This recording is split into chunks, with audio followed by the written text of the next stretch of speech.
সবাইকে আরেকটা অনুভূতিক পরীক্ষার নম্বর ও জনসংখ্যা কোন ধরনের চলক? পরীক্ষার নম্বর ও জনসংখ্যা কুমিল্লা বোর্ড 2024 আসছে। এটা বিচ্ছিন্ন চলক, অবিচ্ছিন্ন চলক, বাস্তব চলক, অবিন্যস্ত চলক। আচ্ছা, পরীক্ষার নম্বর ও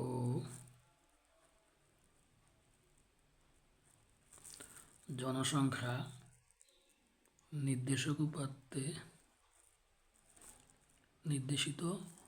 উপাত্তে কি হয়? এটা নির্দেশিত উপাত্তে পূর্ণ সংখ্যা কি হয়, বা নির্দেশক উপাত্তে পূর্ণ সংখ্যা ব্যবহৃত হয়।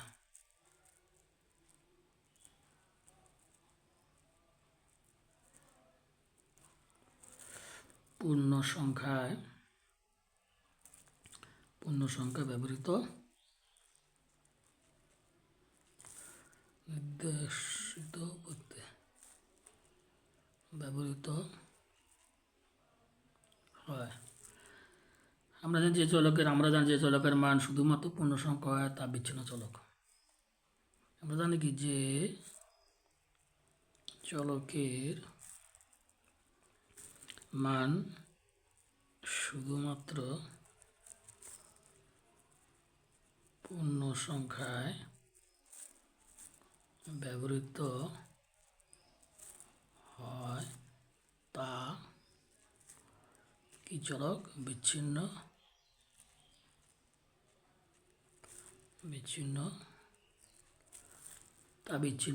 চলক। তাই পরীক্ষার নম্বর জনসংখ্যা বিচ্ছিন্ন চলক। কাজেই পরীক্ষার নম্বর ও জনসংখ্যা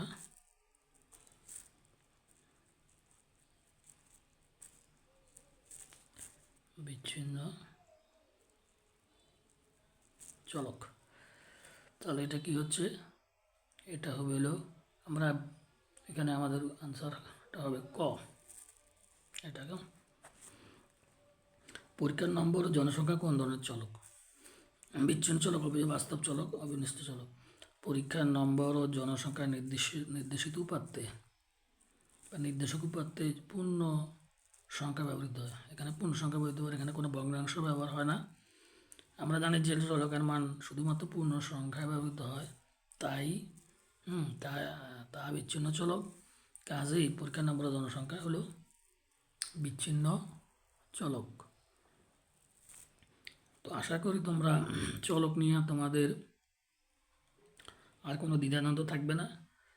তো আমরা আমাদের যে নির্দেশিত উপাত্ত থাকে, ওখানে যদি পূর্ণ সংখ্যা ব্যবহৃত হয় তাহলে আমরা বুঝবো সেটা বিচ্ছিন্ন চলক। আর যদি কোনো চলক থাকে যেগুলো যে কোনো বাস্তব সংখ্যা হইতে পারে, পূর্ণ সংখ্যা হইতে পারে, ভগ্নাংশ হইতে পারে, তাহলে বা যে কোনো বাস্তব সংখ্যা হইতে পারে, তাহলে আমরা বুঝবো সেটা হলো অবিচ্ছিন্ন চলক। আশা করি বুঝতে পেরেছ।